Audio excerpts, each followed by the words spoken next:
Welcome back to Following No and on a Stormlight podcast. This week is episode 140, and we're covering chapters 17, 18, and 19 of The Final Empire. Paul, how are you? Uh, so good. Swell. I still don't know. Maybe I'm married at this point. Maybe I'm not. If you're listening right now, just know I might be married and I might not. I probably am. No, actually, next week, I think I could confidently say that I'm married. Eliot? It's been an entire week, and I'm still reeling from our theories from last week.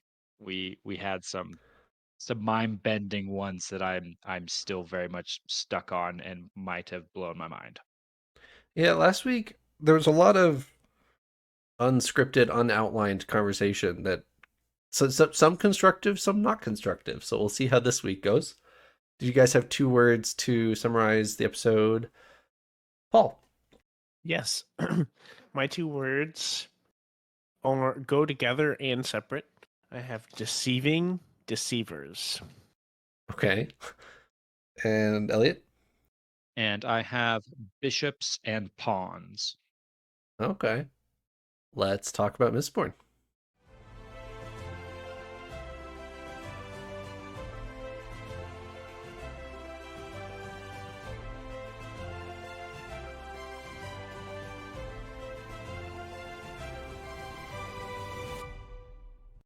All right, who's the pawn? Well, I mean, Vin is obviously the pawn. She's entering into the great game of chess that is the nobles of Luthadel and getting used as pawn. And very quickly, Paul, who's the deceiver? Almost everyone, Kelsier and Fair. Vin at times. I think it's interesting how we see into their heads of how they're working to deceive others, and they're also being deceived. There's a whole mess of it, of deceiving others. So yeah, long story short. Eliot, would you like to summarize what we've read for today? Sure thing. We read chapters 17, 18, and 19, which were all fairly long, but didn't quite have as much going on as some of the previous chapters, so my summary's a little shorter. Chapter 17 starts out with another meeting of the crew. They all get back together at Mansion Renew and talk about the plans. Nothing too major, I don't think, baked into there. We learn that Sazed is off translating the Lord Ruler's journal, which is apparently what the book was that Vin found in the castle reading Yes. Shaw. I want to talk about that later, but yes, go ahead. Definitely. Vin and Kelsier talk a little bit more about his wife Mare, and he tells a story of how he snapped and gained his powers, apparently. After that, Vin goes to her second ball, and so she's back on the royal circuit, I guess.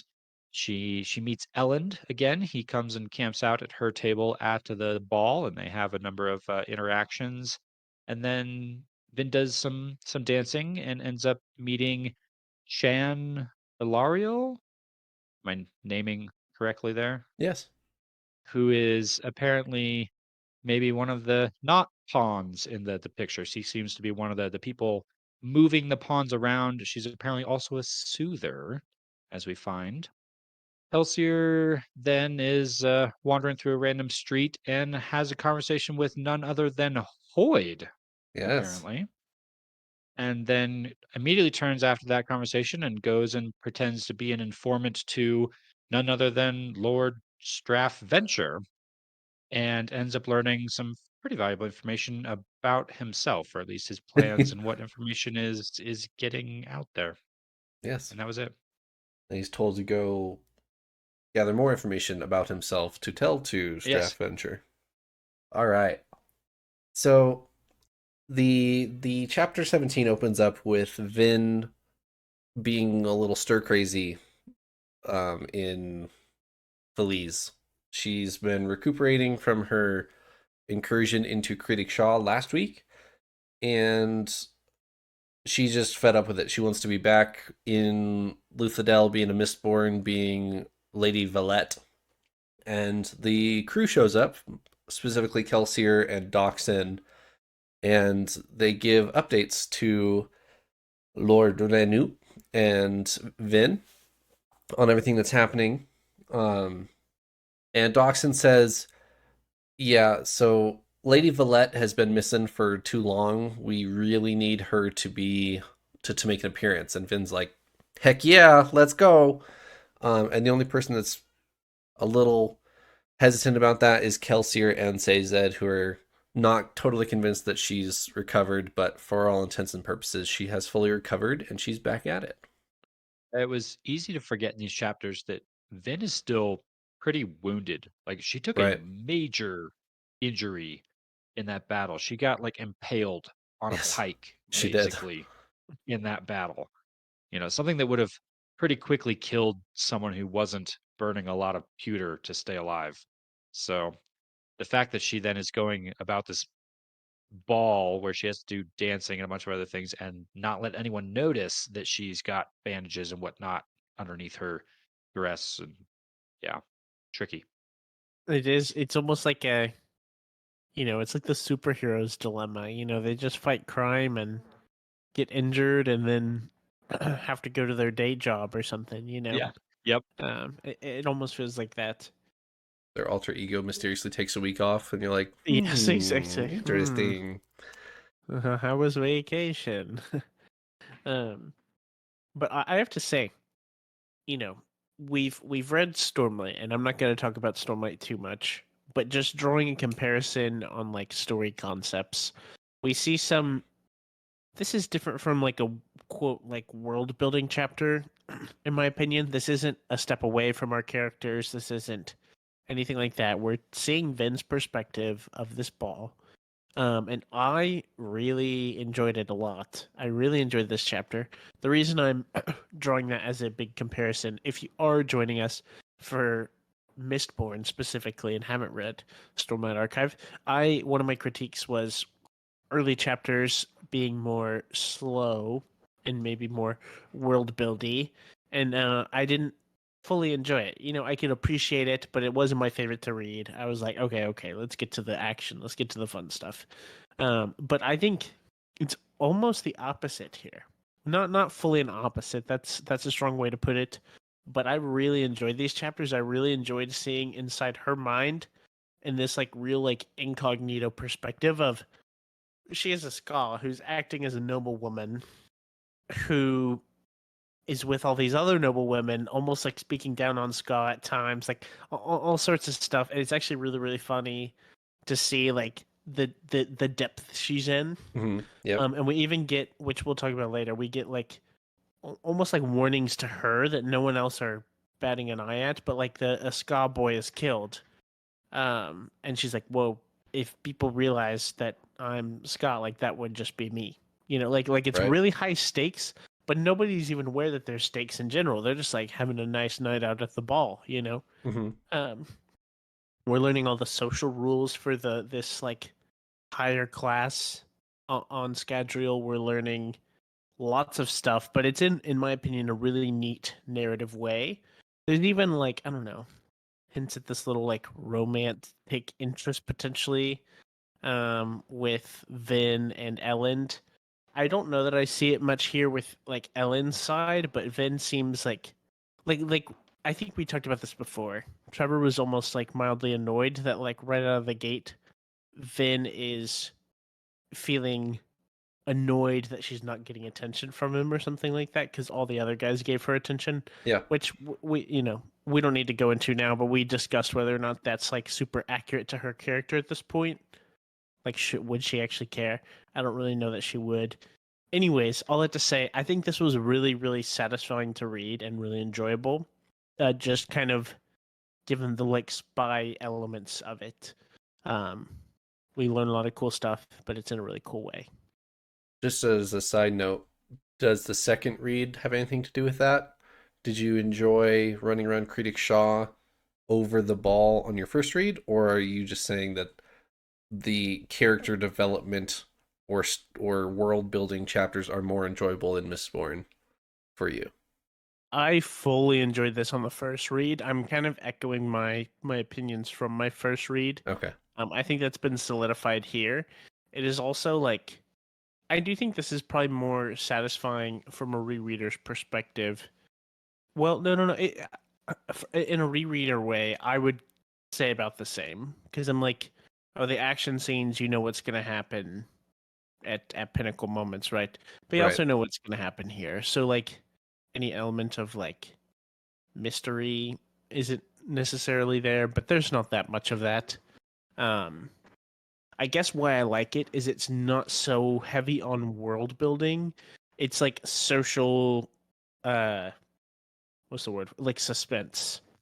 Is she gonna get caught? Is she gonna slip up? Are we gonna find some huge tidbit of news? You know, it's like a suspenseful scene, but for everyone else, it's just a casual thing. You know, it's like really masked. Right. So I don't know. I just think it's really cool, and even for my first time or second time, enjoyable to read. Something that we talked about last week that I wanted to circle back and highlight. Um, Doxson and Kelsier show up and give Vin and Lord Renu an update on what's happening, and they bring up the Steel Ministry and Inquisitors and how Marsh is making progress based on the information that Vin gave to as an informant that her old boss used to use towards the Steel Ministry, and Marsh is on the way there. The reveal that we got last week is that Inquisitors can seemingly use more than seeking. They can steel push and iron pull and stuff like that, or at least it appears that they can. And it just got me wondering. I wonder if that feeds into the limited number of Inquisitors. Um, I wonder if Inquisitors are actually recruited Mistborn as opposed to recruited Seekers specifically. Everyone just assumes that all Inquisitors can use seeking abilities because that's the one that they're most known for, but they're actually recruited Mistborn, and we just learned that last episode. So I wonder if that's true, or if we're going to learn more about that whenever he comes back and gives his report. What do you think about that Elliot? I'm actually leaning a slightly different direction based on a conversation that Kelsier and Vin have in this chapter 17, and that has to revolve around snapping or this ability to snap. Yeah. I'm with you on the Mistborn part. I think our Inquisitors are Mistborn, or I think, like we hinted at, maybe even something more than Mistborn, perhaps. I, based on what Kelsier has now told us about this scenario that can happen where you experience something traumatic, likely even, death defying, or you have a moment where you're on the brink of death, but you make it through. That and maybe you're left, scarred by something. That event can trigger the emergence of allomantic powers, and they call it snapping. It doesn't seem like too much of a far-fetched idea that the Steel Ministry has figured out how to do this, that they can just grab somebody, put them through something, an experience that's traumatic and breaks them and causes them to snap. Maybe even in such a way that goes beyond misbornness and they become an inquisitor. Right. And maybe it's even maybe there's a darker spin to that of they have thousands of applicants and only one in 1,000 gets Yep. inquisitorized. The other ones just die. Yeah, that's an interesting Yeah. idea. Oh yeah. I wonder if And those be nobles, or would those be ska that they're trying it on, or would it matter? question, actually, they it seems like the ability to wield magic in this world is genetic, Hmm. at least somewhat, because they're preoccupied with tracking down the deviants, those that are born out of wedlock or are descendants of nobles who shouldn't be. and those are the ones that start to exhibit these powers. So Right. it's almost like Ska can't Would be do disqualified. these Right. types of things. Yeah. So it would have to be targeted at noblemen or half bloods, if you will, I guess. Yeah. That gives an interesting spin to recruitment in the Yeah. ministry. Interesting. Yep. And a scary thought of, that's what Marsh is infiltrating. Yeah. Has he volunteered himself to join this process, and is he going to survive that process? Or is he just going to show up one day and he's an inquisitor? I don't know. Seems a little far, but Yeah. I mean, I don't know.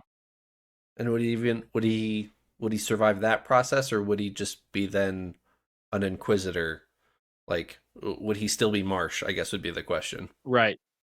And we need to know more about the inquisitoring process, or like what happens there if they snap you so bad that you're not even you anymore, which might make sense. Right. Yeah. Shifting gears. All that to Oh, say, I'm a little scared for Marsh. That's all I'll say. That's reasonable. Yeah. shifting gears a little bit.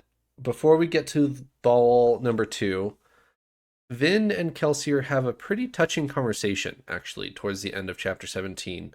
They are at the mansion in Felice. It's a pretty quiet evening, and Vin goes and joins Kelsier on the wall. And Vin begins to prod at Kelsier based on his past, based on the new information that she's gained from Sazed, and begins to ask about Mare, and she directly asks him, did Mare betray you, and what was your reaction to that? Um, and Kelsier has a few choice lines for Vin to come back with. Elliot, do you have them in front of you? I I do. I'm not 100% sure these are the lines you're thinking of, but they're the ones that stood out to me because we I feel like we get a little bit of glimpse into maybe the real Kelsier, or the Kelsier with his guard down a Yeah, little bit. It seems like this is a more emotional and raw conversation with Kelsier. And he shares this bit of information, which I thought was uncharacteristic for Kelsier. They're talking about Mare, and they're talking about flowers. He shows Vin a picture of a flower, and Vin's like, "What the heck is that?" And Kelsier explains what it is, and then he says that talking about Mare and how Mare liked flowers, and Kelsier says this: "I decided that I'd see her dream fulfilled. I'd make a world where flowers returned, a world with green plants, a world where no soot fell from the sky." And then he just trails off. It says right there, he trailed off. And it's like that moment. I don't know. It was a really sentimental moment for this hardened killer, yeah. Kelsier. It also obviously begs the question of, is that even possible, right? Is Scadrial a planet where that's even possible, or it almost seems to wonder that are these memories and histories of green plants and flowers and colorful scenery and stuff, is that even Scadrial history? It doesn't appear to be even possible on the Scadrial that we've been introduced to. Um, Something drastic would have to happen to the entire planet for something like that to happen. Yeah, it's really intriguing actually because Kelsier one is talking about this time that used to be. I think they've even referenced the Ascension. I think it's in this chapter. I think they talk about how Mare was obsessed with pre-Ascension Pre-ascension times. times. Yep. Yeah, which is the implication being that this green world of flowers and not covered in soot and ash is that pre-Ascension world. So yeah, what happened at the Ascension that that wrecked this world so bad? Yeah. The there's a very there's a definitive line by Kelsier that he tells Vin, and it's a quote that says, do you stop loving someone even though they betrayed you or even may have betrayed you?" And Yeah. I would have rather taken the risk. If I were to do it again, I would rather take the risk and love Mayor again than to shrivel up and not trust anyone again. And that is the pivotal difference between Kelsier and Vin at this point. Kelsier is willing to accept, as long as you have a good heart and are not a noble, he is willing to accept you into his crew and trust you with responsibility. Eliot, you talked about it a while ago at this point of that Kelsier throws a lot of responsibility on Vin immediately. That he gives her quite a few jobs that are really important. And Vin is asking herself, why do I have this job? He doesn't even, I could grab these 3,000 boxings and run. And Kelsier gives her the responsibility and trusts her, even though he doesn't really know her. And that is ultimately what gets Vin to stay is Vin needs to know why the heck you would do that, because everything I've learned, you take what you can grab and you go. You don't trust anybody, and you close up immediately because even your brother is going to backstab you eventually. So even Kelsey's saying, even if it was Mare that betrayed me, I don't know for sure, but even if it was, I would still go through it all again just because I still loved her. If you're a long time listener of our podcast, you might know this, but if you're new, you might not. I read the physical copies of the books and I highlight them, which took a lot of getting used to. That felt like heresy to mark up a book, but I Yes. made myself do it. I highlight things that I like or things that are like they stick with me in blue. Got some blue there. I have not highlighted very many things. In fact, very, very few. Not very many nice things have happened so far in the first half of this book. But I had two in the space of 2 pages, and they were the bit that you just read or were referencing there, Trevor, about Kelsier choosing to love despite betrayal. And then the one on the next page about the bring back the world of flowers. We got we got two little moments where it was like, oh yes, in a story so far that's been like, oh no. Yeah. So it was good. I agree, and I really like how well you put it, Trevor, about the whole trust thing. I understood that there was a lot of trust placed on Vin and people in Kelsier's party, but honestly, I didn't stop to like rationalize that. I read this and I was like, oh yeah, this is our story. Yeah, these are our new teammates. They're gonna all work together. It's gonna be great, But not thinking about like in this setting, in this world, and with these characters who like Vin comes to this background, like you said, of no not trusting anyone. You just have to watch out for yourself and take care of yourself and move on. Um, and so it's really really neat to see that. Um, like I think Eliot before said, and there's kind of like I think there's a clip he made as well, Trevor, of like Kelsier's basically gonna be someone you like hate or love or like mixed feelings towards. Yeah. There's other stuff which we'll get into more later, but um, there's almost a little like thought that Kelsier has later on after he kills a nobleman, that he's like thinking about all the panic that's going to ensue, all the chaos and stuff, and it just felt moderately shady. There was purpose to it, but anyways, we'll talk about that later. I'm just saying is maybe I'm ruining the sweet trusting Kelsier moment of being like, well, wait, this thing was kind of really weird. So Well, don't like him too much. But and like to even further ruin the sweet sentiment that we have here, later on in this episode, chapter 19, there's a leak in the system somewhere. There's some information that Straff Venture, the head of the Venture Keep, has on Kelsier that Kelsier's like, whoa, why do you and how do you know that? So it may just be like the common ska that are talking and that's how he's heard it, or it could be something even more sinister, but there may be justification for the way that Vin thinks of life, of why the heck would you trust so many people, because spreading information like this, spreading important facts about each other can get to the wrong ears, such as Strathventure in chapter 19. So that there are two sides to this coin here.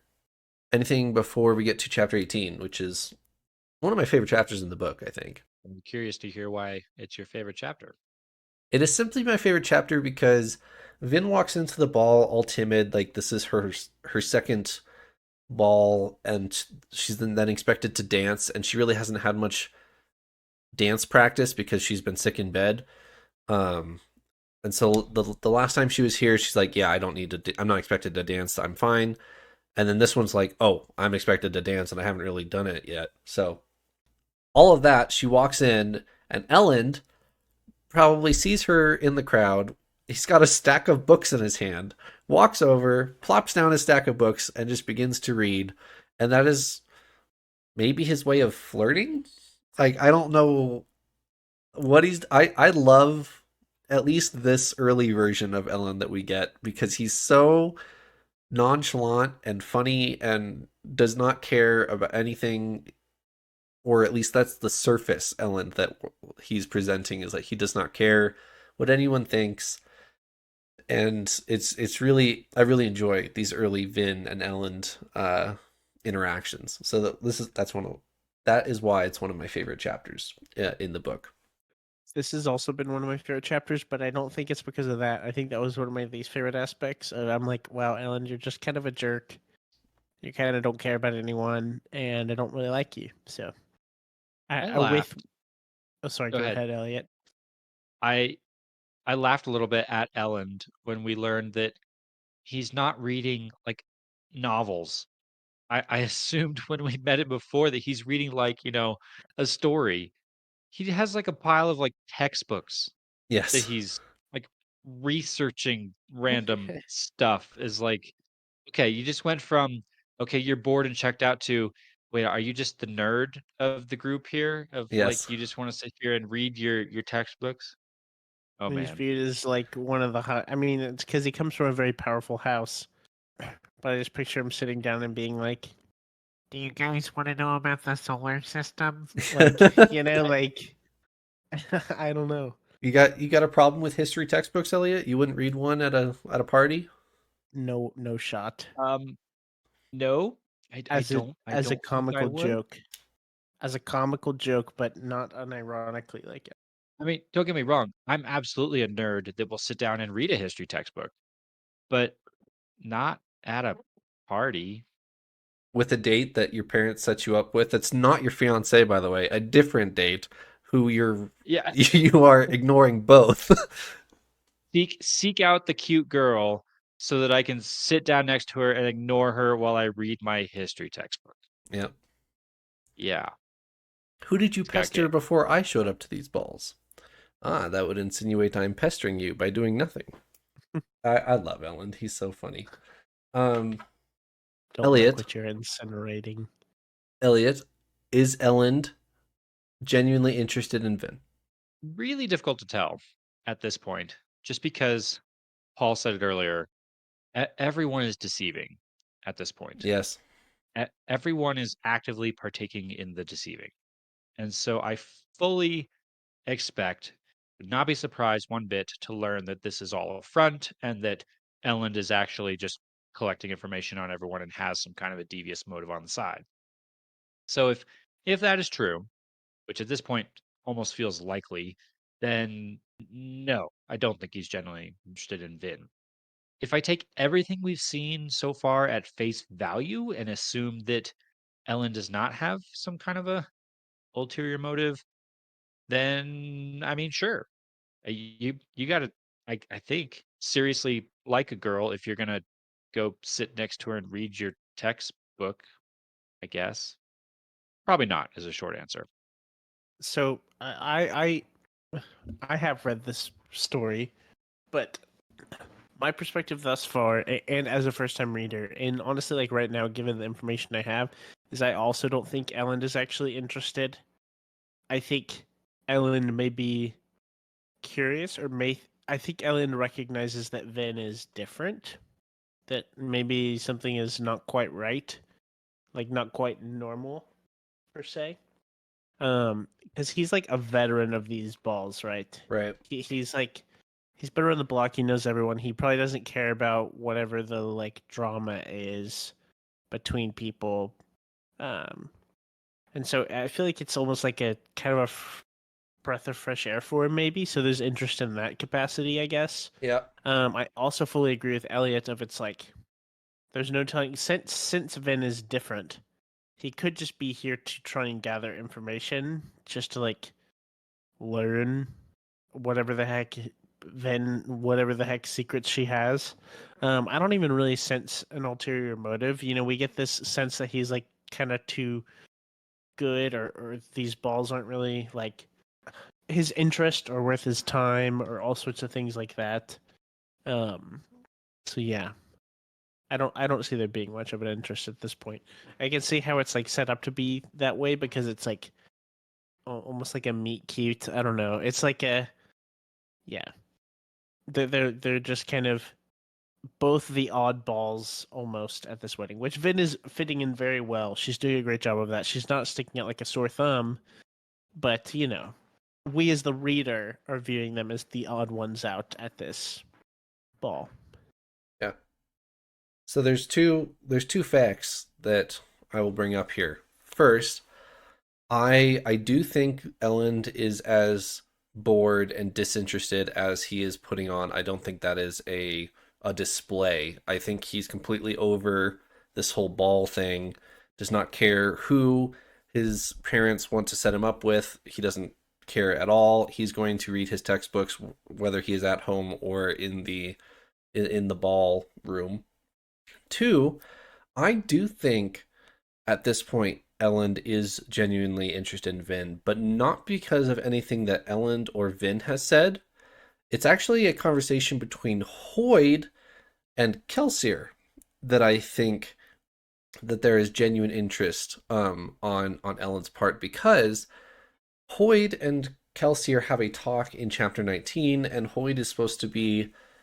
We'll talk more about Hoyd and his appearance here in a second, but Hoyd tells Kelsier that um, Elend and Vin were seen talking at length at the first ball, and Kelsier says, "Oh, that meant nothing." And Hoyd says, "Well, no, because Elend went back to all his friends and talked about Vin at length, over and over to them." That tells me that Elend is genuinely interested in Vin, whether that's romantically or just as a um, breath of fresh air, as Paul put it.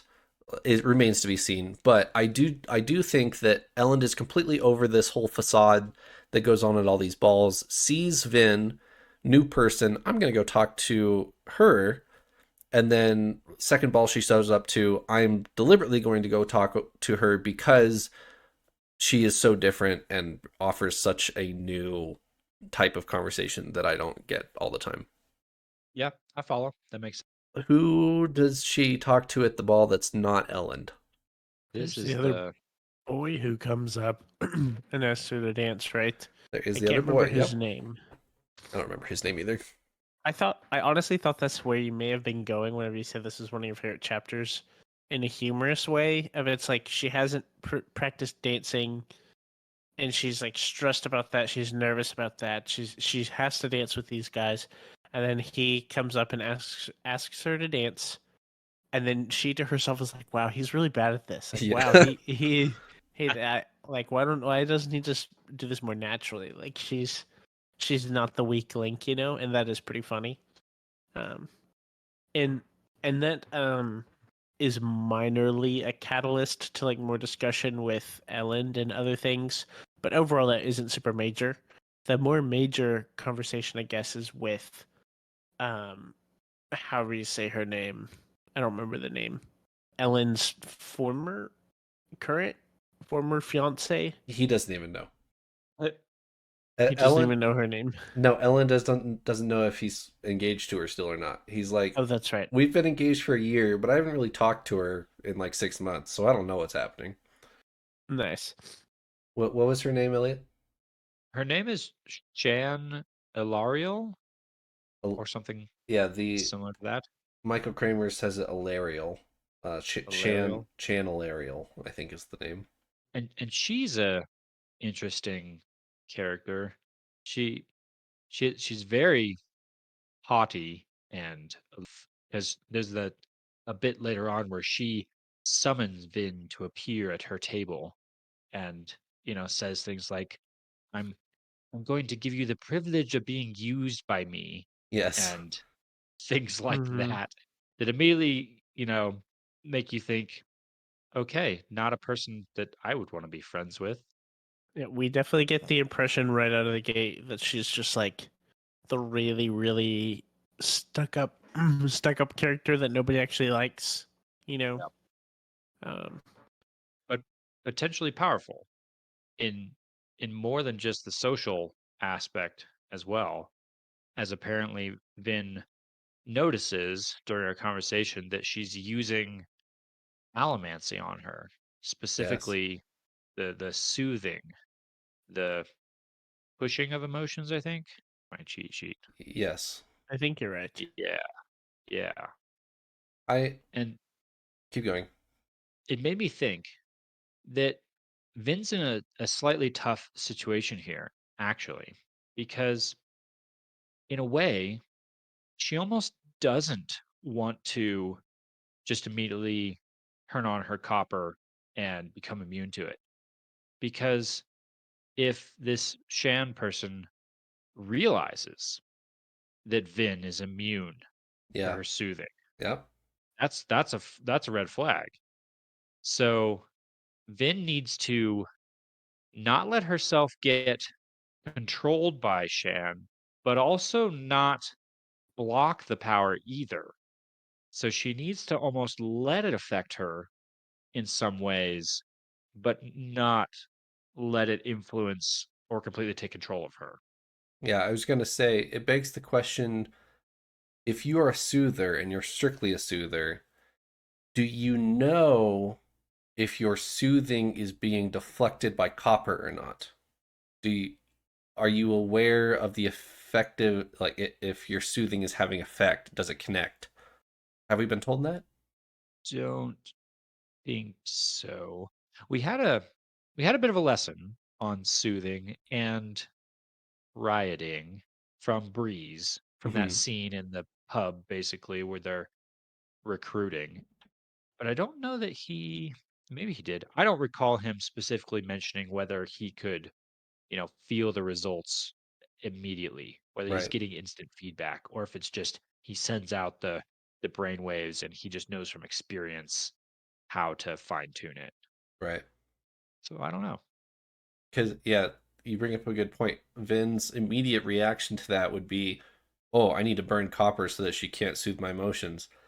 But then, it, would that in some way reveal her to maybe somebody else in the room or to the soother herself? That there's some questions there. Yep.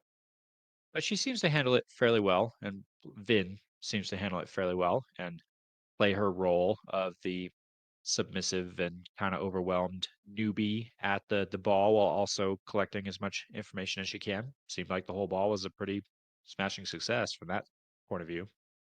Well, I don't know if Vin would agree with you because she gets back in chapter 19 and is frustrated because Sazed actually gains more information from the servants' hall than True. she does, True. and she says, "I did all that twirling and twittering for those men for nothing. Like, I didn't actually gain anything." And Kelsier reminds her that we're in here. This for the long haul. Just you're there to build relationships first, and then people will invest in you. She does get one bit of information that Seiza does not gather, and that's about specifically one of the books that Elend has, Yes. which was interesting. She goes poking around in Ellen's books that he left at the table, and she finds one that directly seems to speak against the Lord Ruler. Yeah. And I don't remember all the contents, but it was basically lightly, maybe more so, criticizing the rule of the final empire, I which it was written by a now dead scholar who was hanged for writing such books. But the book was insinuating if the Lord Ruler has been around for this long, we should be at this technology, and we are not. And there is an extra, like, that there is there's probably a suppression happening somewhere, and that's the brief thing that Vin read before she closes the book, is that it's being fairly critical of the Lord Ruler and his rule, saying that there's something going on with the Lord Ruler that is messing with society more than we can see.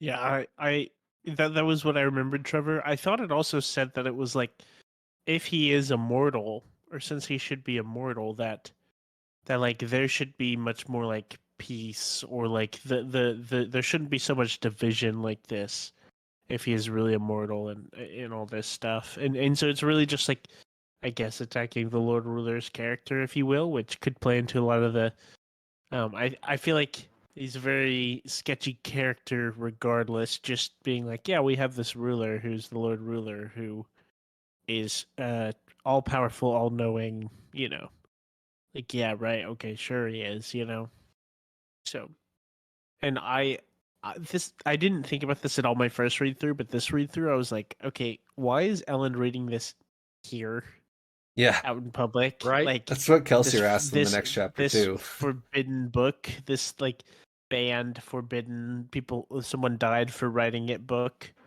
hiding it under like a what? It was like a astronomy book or Yeah, gardening book. I don't remember what it was. Something it's like that. it's falsely titled, so it's been rebound in a different book. So the binding says like weather patterns in the northern dominance or something like that, but then he just Hmm. hides it between two other textbooks, and that's his cover for this book.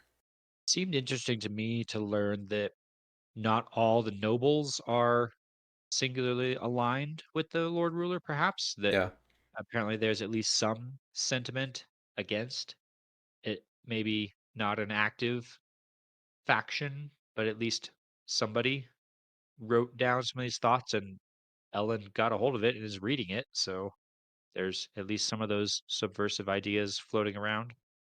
I do want to bring up real quickly, with that in mind, that some nobles are free thinkers and can raise questions. Does that shed some poor light on Kelsier and his motives of all nobles deserve death just by the nature of being noble? 100%, for sure. I mean, that's definitely the shadiest area of Kelsier's ethos in my mind is the not only is every noble guilty of all these sins and deserves to die, but anyone who works with or for them is instantly in that category as well. Right. So any guard he comes across, any servant, any building he destroys, oh, it's just nobles, it's fine. That's that's a slippery slope that gets real dangerous real fast. And if there really are nobles out there who maybe are not aligned with the evil of the final empire, Kelsey is just going to roll right over them and murder them too. Yep.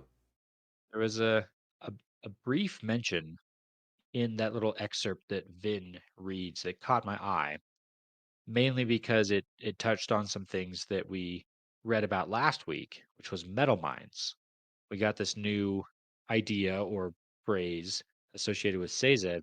The book just has like it's just kind of an offhand comment of like, I think it's something along the lines of, that knowledge has been lost to the ages unless it's captured in the metal mines of the ferrochemists.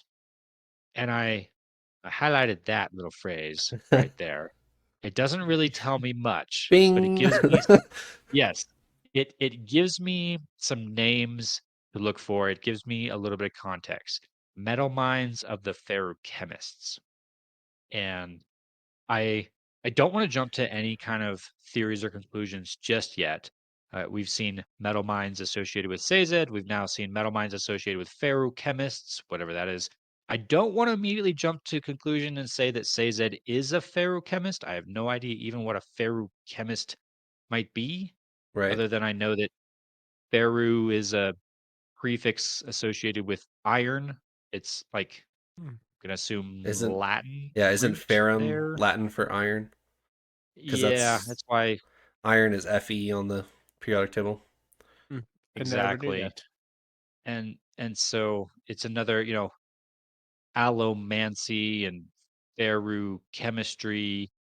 Are we talking about some branch of allomancy? Are we talking about a new magic system of some kind?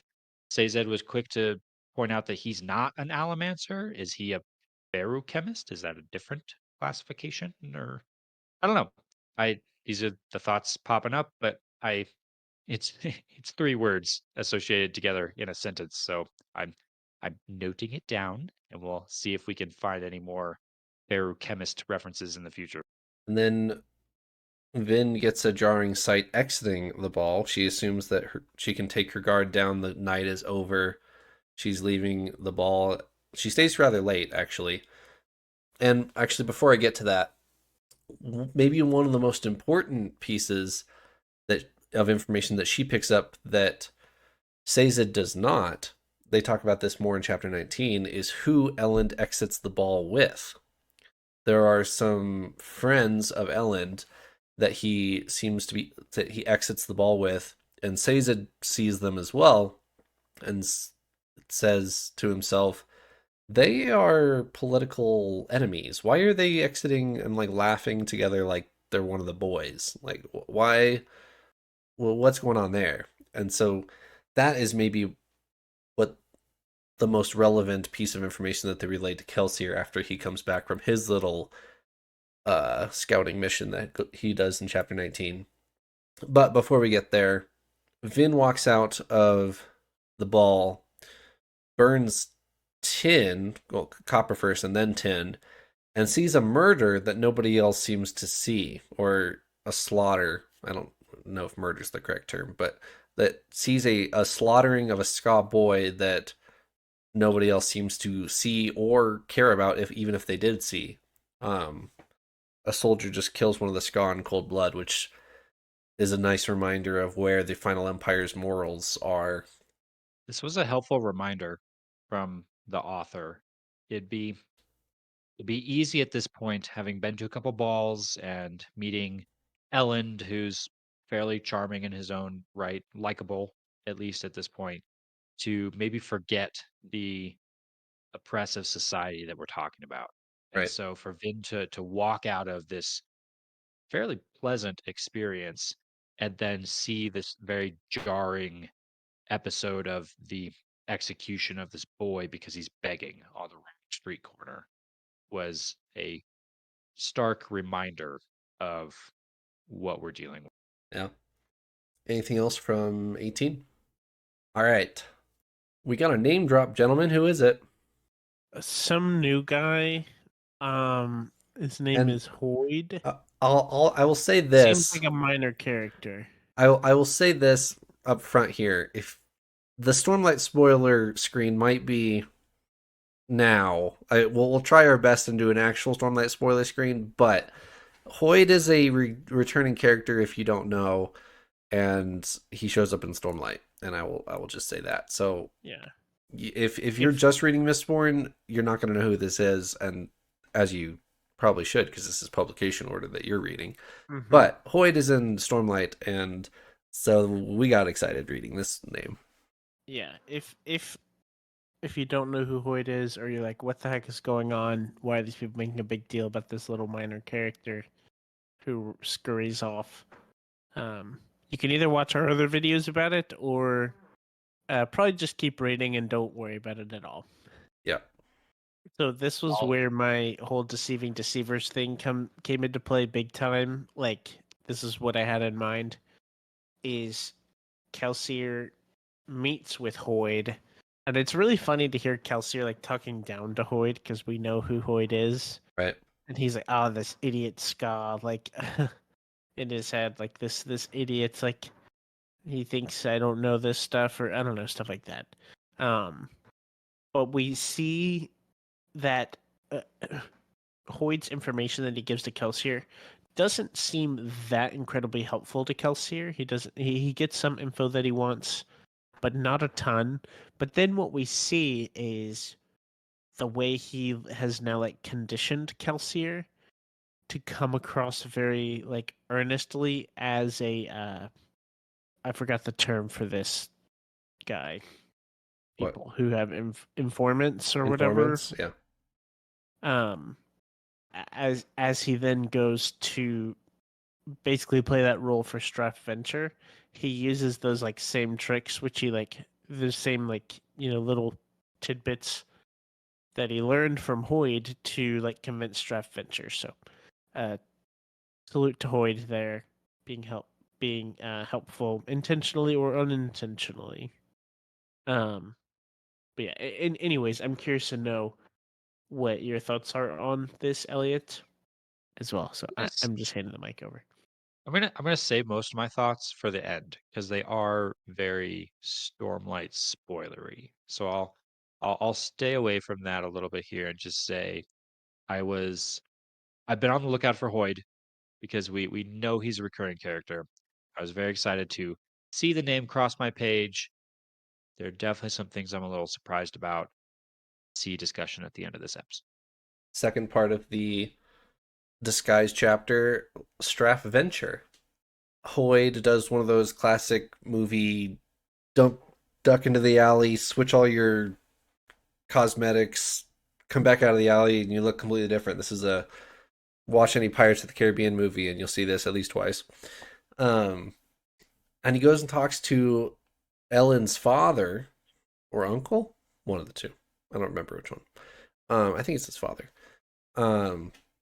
Who that now Kelsier is playing the informed spy to the Lord Straff Venture, and Straff Venture actually gives, and this is why Kelsier's here. Straff Venture gives Kelsier more info than Kelsier gives Venture. Um, what were some of the factoid drops that actually surprised Kelsier? There were definitely some very relevant ones. He basically says, "Hey, the survivor of Hathson is back, and he's out there. Go give me information about him." As he's standing right there in Kelsier front of him. said, "What? No, Oh, that that guy? can't happen." And then he knows. I think he drops a line about rebellion, He does. and then he specifically asks about the 11th metal, He does. which that part caught me the most off guard. I thought that that was like a super secret thing that nobody even knows exists. And then just Lord Venture drops a what and this 11th metal thing is out there. Go get me information about that. I was surprised. I think the 11th metal is part of the pitch to the ska of joining the rebellion. And that's why Lord Venture has heard of it. Ah. I think Hmm. when they're talking to the ska, they show off the 11th metal, or at least claim that they have it. I don't know if they actually have the actual thing, but they're showing off the survivor with Pits of Hath Sin. He is now a Mistborn. That's why we have a striking chance this time, because the ska have a Mistborn. We also have got the 11th metal. Come join us. This is our time. Blah blah blah. That's their pitch. Got it. So yeah, he basically has all the information that they've been pitching to Krux, at Yep. least a good bit of it. Yep. So there either there's a leak within the inner crew, or the crew is taking more risks the closer they get to due date to try to get more ska in on it. And there's a trade-off there of a security risk versus uh inflated numbers. So they return to um the manor, and I think this is from the point of view of Kelsier. Kelsier has an inner dialogue that this blew my mind when I heard this. I was like, did I hear that right? That there's an inner monologue of Kelsier, and he calls Lord Renew a title or a description or whatever, a name, whatever you want to call it. Elliot, what is it? I, I was very caught off guard by this, and I'm assuming this is one of those things that maybe it's intended for you to miss this on your first read. But when I'm reading closely because I have to talk about it on a podcast, I catch this kind of stuff, at least some of this kind of stuff. He he refers to him in his mind as the Khandra. The Khandra. Yeah. Yeah. He he goes he's just looking at Lord Renew and then in his inner dialogue says the Khandra. And I was like, what? And this was specifically striking in context with the previous conversation we just came from on the last page. It's literally on the facing page of where Uh-huh. you just read that. In that conversation with Draft Venture, he makes a very interesting comment about the survivor. I think Kelsier tries to play off like, oh, I can't get you information about the survivor of Hathsin because he's dead. And Lord Venture comes back with, well, yes. However, if someone were to get a hold of his bones, there are ways, let's see what it say. There are ways to imitate a man's appearance if you have a hold of their bones. Yes. We already have an imitator in our story here who's been highly suspicious for a vast number of reasons. And then on the very next page, Kelsier in his mind does not refer to this person by their name or even their title, but as a not even capitalized like descriptor, just like a noun, the Khandra. Yeah, that was kind of obvious, Brandon. The connection there. What are your thoughts, Paul? Oh, gee. You gotta play me in the Way of Kings. You can do it. Give me the I don't know what that is. Well, in all sincerity, I'm trying to remember what's going on. I now understand more so, not of you in the Way of Kings, but you in the Rhythm of War. Yes.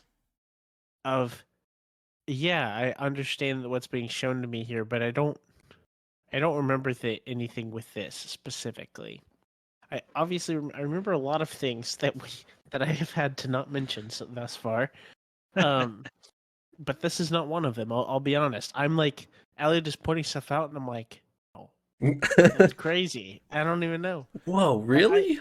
I mean, I have suspicions, but like I don't remember for with full certainty what's going on. So I'm scared to make a prediction. I'll be transparent. That's fair. Yeah, I mean we've been suspicious of Lord Renew this whole time. We were meant to be. It's Hmm. not been very thickly veiled at all. It's been rather transparent that something fishy's going on. Lord Renew is this perfect imitation. He seems to know things he shouldn't know as an imitator. He's the perfect imposter. Yep. And then we get this line dropped about, well, if you have someone's bones, you can do things. Yeah.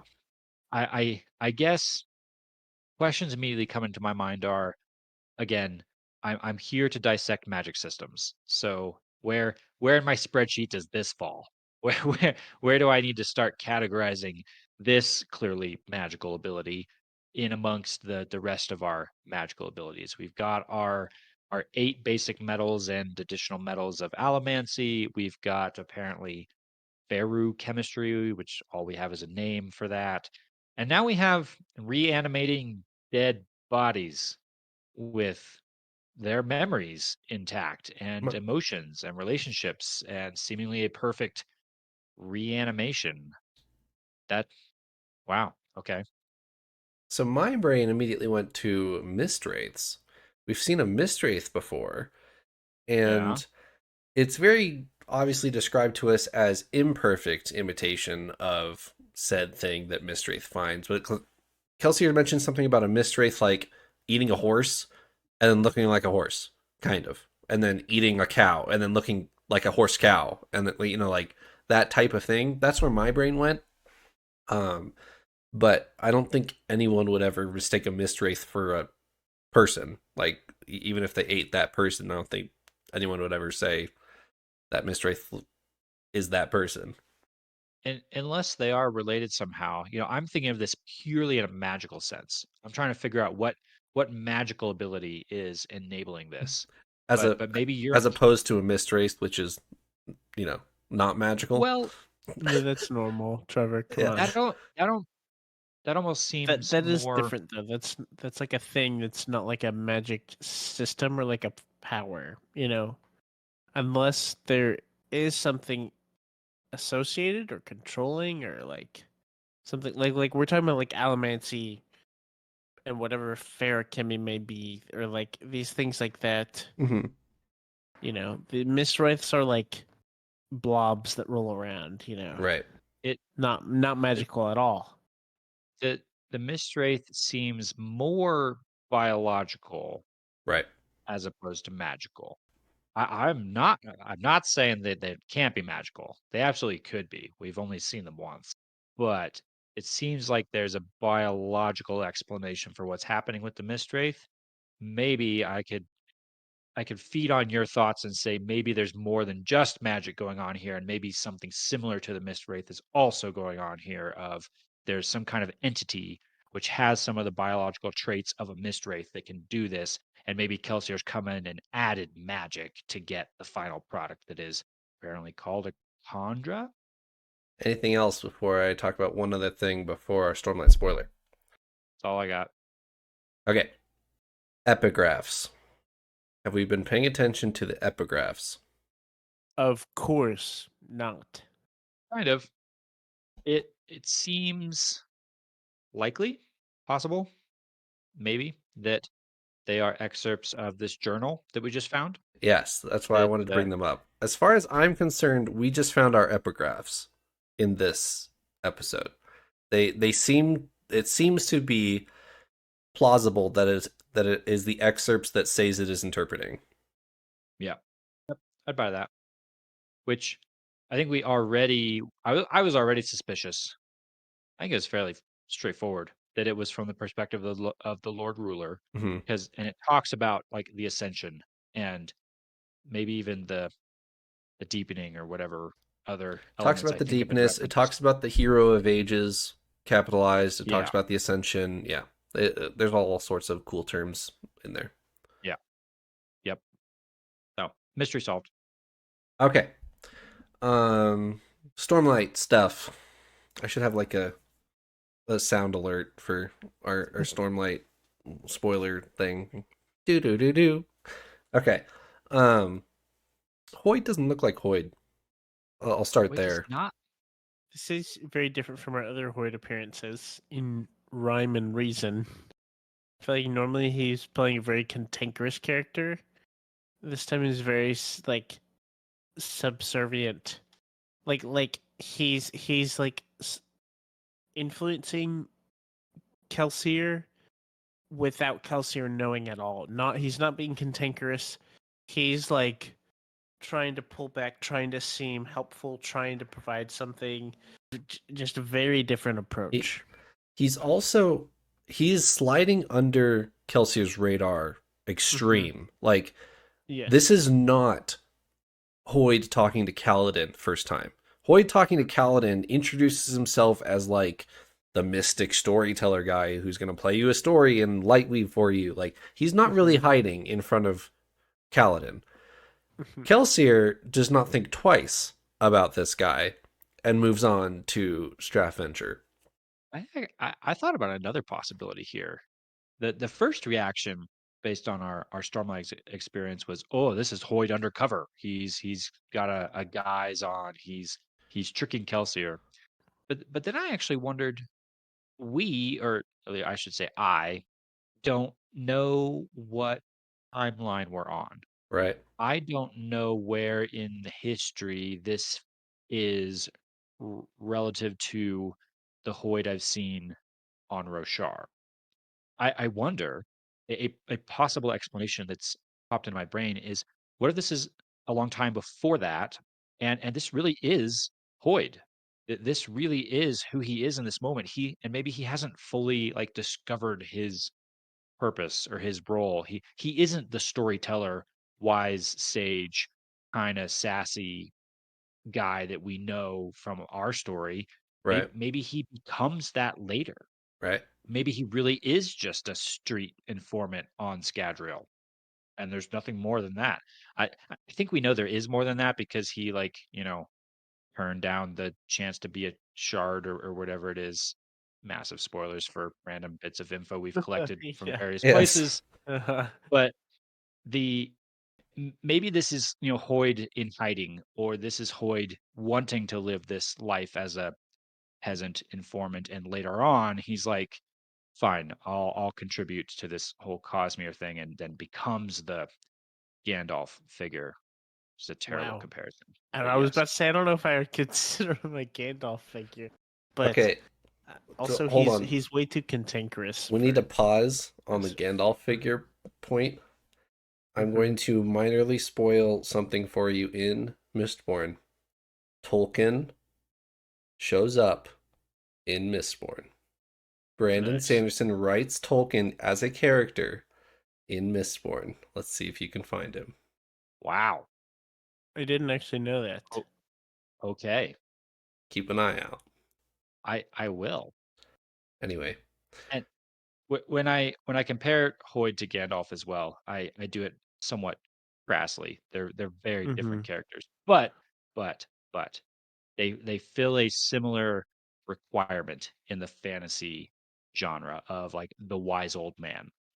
Hoyd is a very different wise old man than Hmm. Gandalf is, but they're both the come alongside the hero at the point where he needs a little bit of a push. right.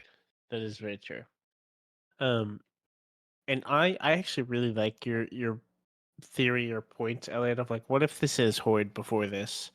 I feel like this, even still, then it's like, okay, over these thousands of years, Hoyd has to have gotten really comfortable and practical with being like a big jokester and making fun of everything. I feel like this isn't Hoyd's natural character.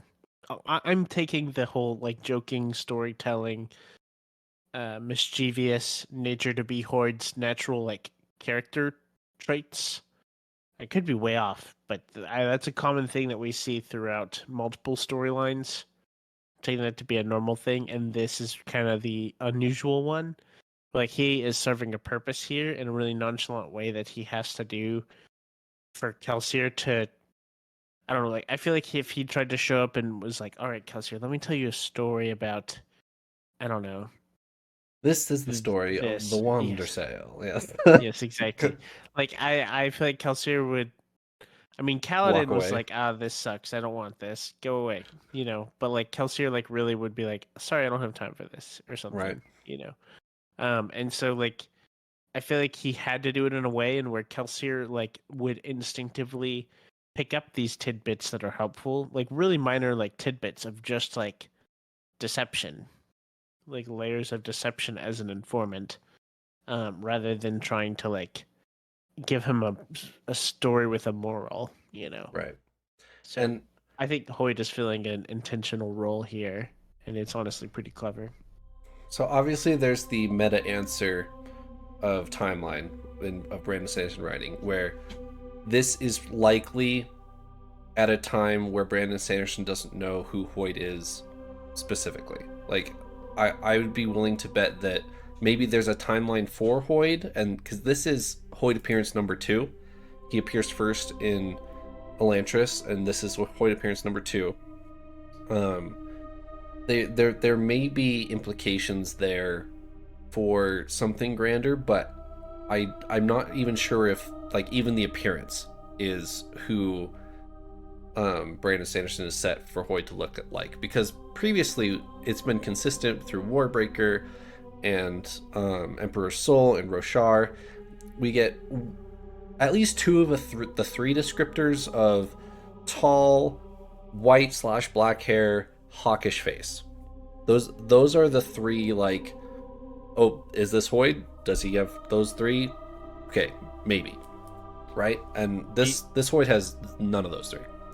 He also has a very distinctive way of speaking. Yeah. In the other stories we've read, like one sentence out of his mouth, and you can be like Hoyd, or maybe Nightblood, but probably Hoyd.